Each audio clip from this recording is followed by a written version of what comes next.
Bobi domaine privé chef de l'État. Les autres agriculteurs. Pour bambouiller et péter. Et ça boy. Et ça dit défense. Défense c'est sauter à l'armée. Nous tous sommes votés. Président de la République. Les alliés affaires étrangères. Affaires étrangères que vous échappez à chef de l'État. Tout le monde se noter. Ils ont finance. Mbongo.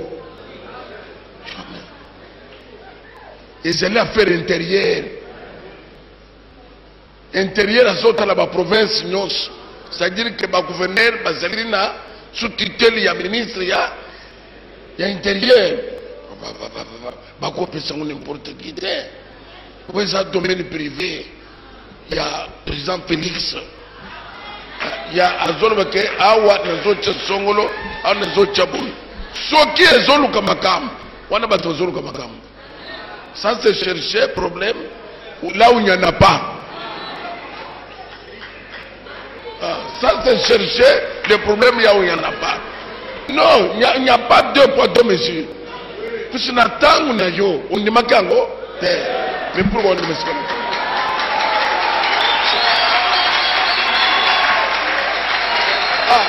Que personne ne vous trompe. Peuple congolais, réveillez-vous.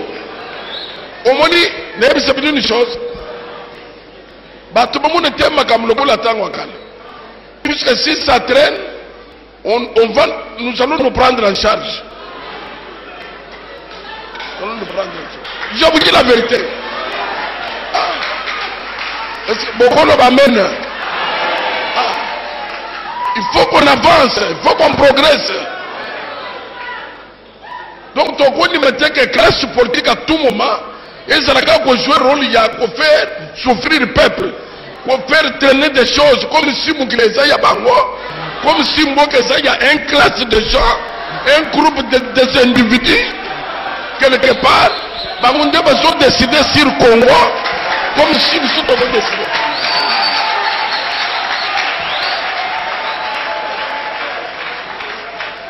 Non, mes frères.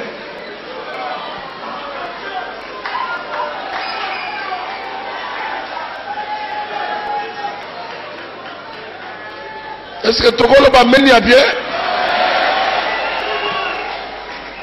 Tozo Tala. Tozo Tala. Tozo compter minutes. Tozo compter ngong. Parfois, Bakokam. Pourquoi Bayeba que Mboke est à la carmete? Parce que mon est Soudan. C'est lui qui se voyait le tout-puissant. Le loi Zana Boloko. Et peuple la Sénégal a combiné. L'herbe saute bien. La situation fait que était mis. Nous voulons que ça puisse avancer. Dieu ne nous a pas fait des leaders comme ça en ayant pour rien. Kaka potome na kaka café, non.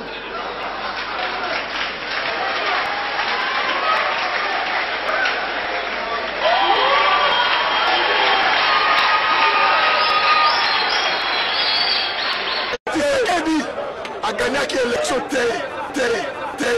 to PC. A donné troisième.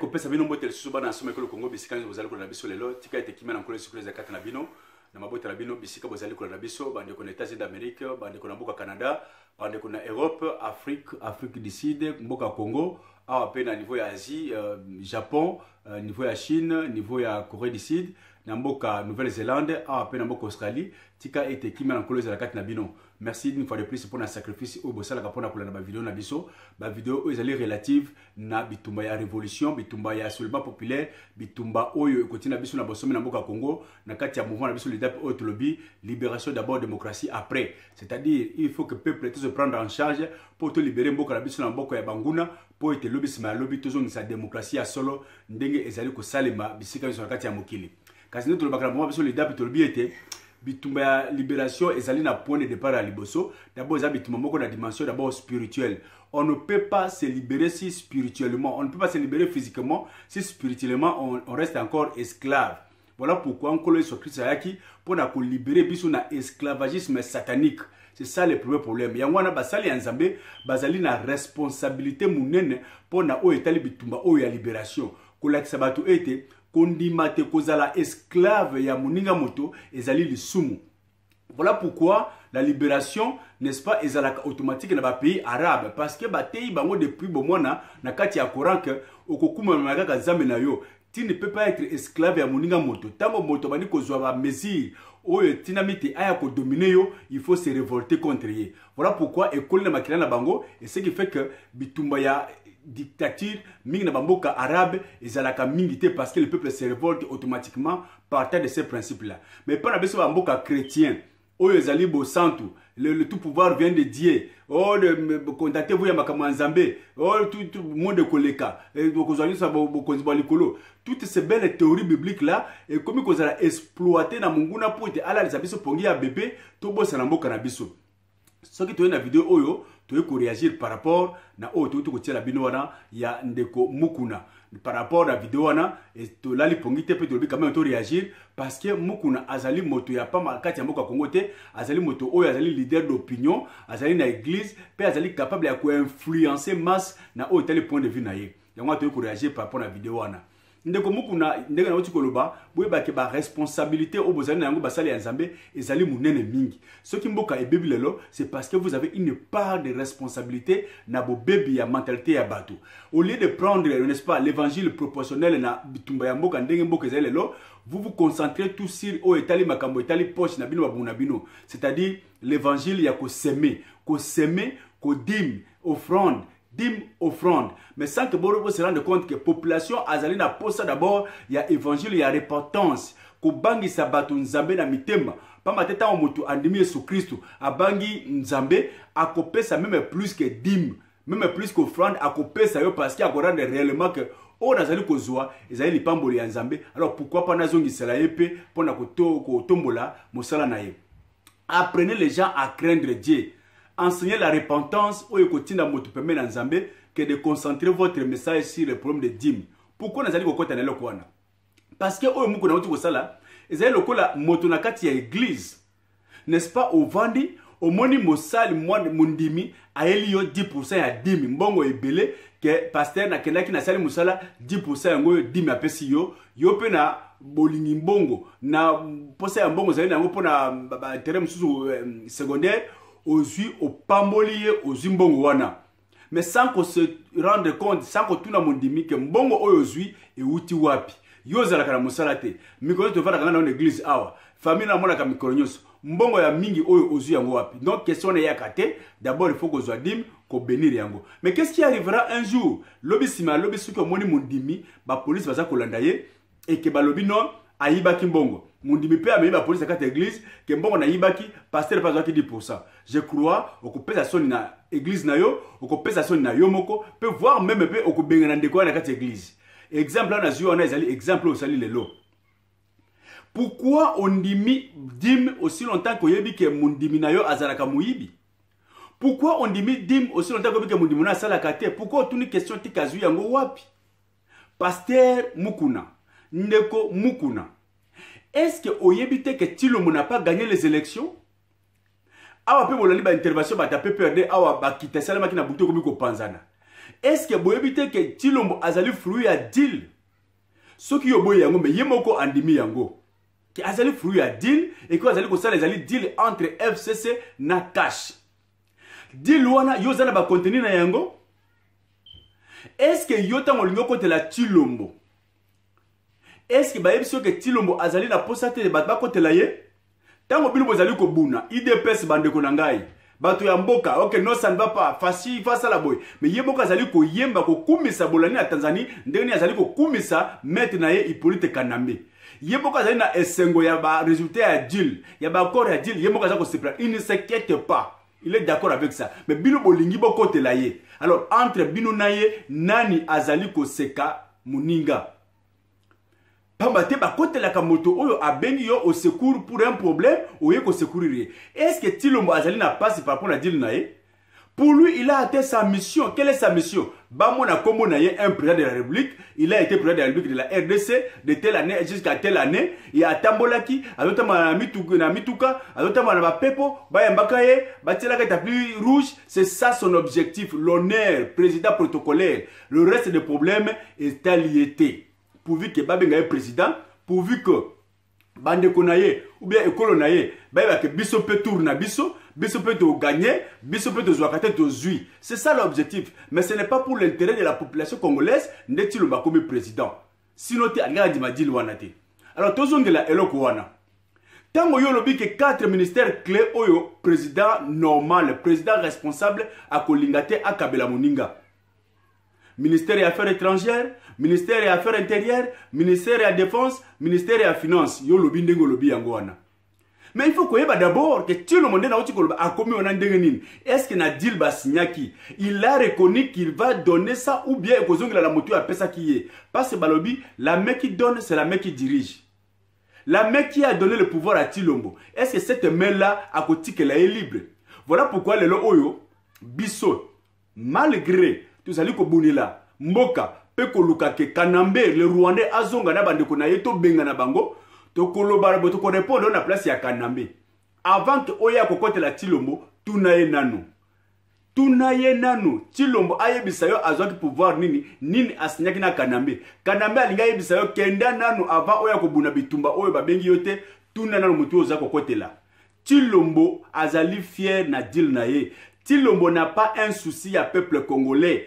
Tilombo il s'en fout na oyo tali gouvernement bima. Il y a 1 mois, 2 mois, le lot comme déjà, n'est-ce pas? Bientôt 200 jours, plus de 5 mois, gouvernement Zagoumate, ce n'est pas le problème de Tilombo. Son problème c'est Atambola, comme je viens de le dire tantôt, c'est tout, président protocolaire. Alors, révolution aux alliés Kobenga Batou, on va se prendre en charge. Ce qui était, on va se prendre en charge contre Kanambe, parce que Kanambe a exagéré, et le Koya a quitté, a Sikoyo, Muninga a yango. Mais on va se prendre en charge, la population va se révolter. Pour quelle finalité? Voilà ce qui tient encore le Congo. L'intérêt personnel. L'intérêt, n'est-ce pas, individuel. Où ils allaient garantir l'intérêt général était. Vous voulez appeler le peuple à quitter la révolution pour défendre un intérêt personnel. Défendre Tilombo comme individu, défendre Tilombo comme clan d'amis, pour défendre même pas pour le peuple congolais. Voilà pourquoi, le coup là, on comprend, mieux vaut tard que jamais, que la solution c'est la révolution populaire. Alors nous appelons le peuple, n'est-ce pas, bien la population, la vraie révolution populaire, le vrai soulèvement populaire. C'est ce soulèvement qui viendra pour balayer Tilombo et Kanambe, l'aider à la voix parce que Bazali même complice, même vision politique et même souci, même, n'est-ce pas, finalité Bazali Koluka. Ils sont des amis, Bazali Djil, ce sont, n'est-ce pas, des collaborateurs, ou Bazali Ko diriger ensemble na Bakor na Bangoya FCC Cash. Donc, nous appelons le peuple congolais par rapport à l'appel au Sali et ça c'est ma révolution générale pour l'intérêt général de la population congolaise. Tout se débarrasser na Tilombo, tout se débarrasser na Hippolyte Kanambe, les deux amis basent à la hors état de nourrir la population congolaise pour la bonne somme du peuple congolais. Voilà pourquoi vous allez dire une fois de plus, peuple congolais, le coup a déjà bon Monique FCC, azali déterminé, na cash, pour que bah se débarrasser na bana ensemble à Congo Congo bazali côté mais la moka les lots vous allez comme moi bazali ko le Canada députation vous allez ko le moment ndé bazali ko invalider bateau ya solo baganyaki et zali loko bazali ko sala la yango dans ko c'est-à-dire bazali ko sala yango na ndé advene que pourra oyo ko ya et parce que bavandi wana pona mandoki. Voilà le coup la tolobaka, il n'y a pas, n'est-ce pas, une bombe plus forte qu'une population mobilisée. La population congolaise bana mike, bana école primaire, bana secondaire, ba universitaire, ba secteur nyos tout, la fonction publique, ba ingénieur nyos, ba médecin, ba avocat, tous les peuples congolais tous à la unis derrière le président Eli Martin Fayulu pour que tous se débarrasser nationalement populaire contre ces régimes d'occupation oyo ezali ko kamalona Tilombo wa Kanambe avec bénédiction ya parent naye Kanambe avec Paul Kagame maître na bango.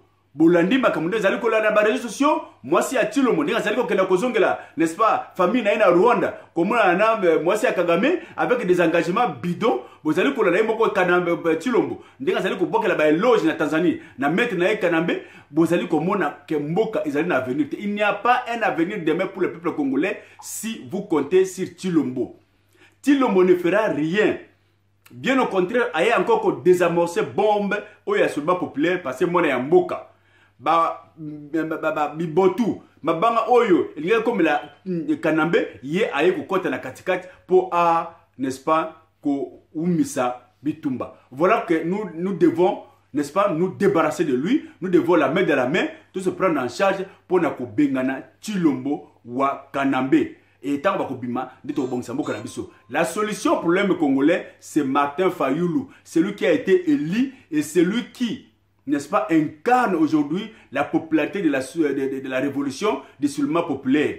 Tout ça là, ini, Makamamu kuna lobby, vraiment, et koko salaté, pour défendre le clan, pour défendre un individu. Akena kotuna Tshilombo, pourquoi Tshilombo azali silencieux na Makambowana? C'est parce que Maître Naye a pensé que pouvoir à Zali ko respecter Bakorwana. Au lieu d'attaquer Tshilombo, attaquons directement Kanambe. Tshilombo n'est rien.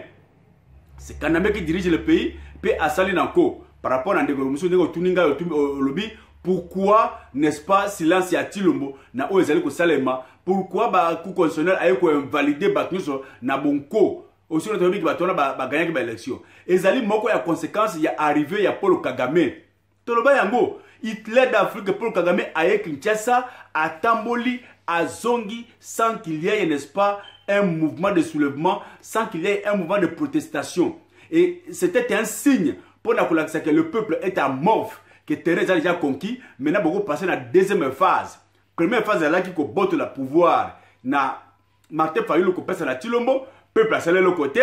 Et deuxième phase, il y a la députation, qu'on a la FCC pour que l'on va passer en action, il y a, n'est-ce pas, la motion de censure contre Tshilombo, et voilà, là, va salir dans le co, et là, va salir dans le co, parce que la population a cause là, et là, comme côté. Balongoli, va député dans le co, parce que Monique, silence, oh, Bosala qui pond à Koya, il y a Kanambe, pardon, Kagame, réaction, Bosala qui était, il y a un petit va passer dans la deuxième étape, n'est-ce pas, il y a qu'à invalider na Bonko. Député Elia Lamouka.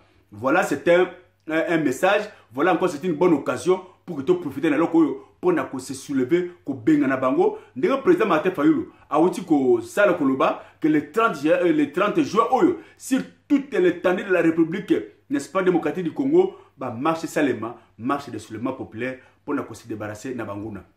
Tous à la brancher, tous se contacter, la main dans la main, ensemble, dans, n'est-ce pas, nos actions, tous se libérer na paya oyo baye kamabiso na simaya mwana mboka Tshilombo wa Kanambe.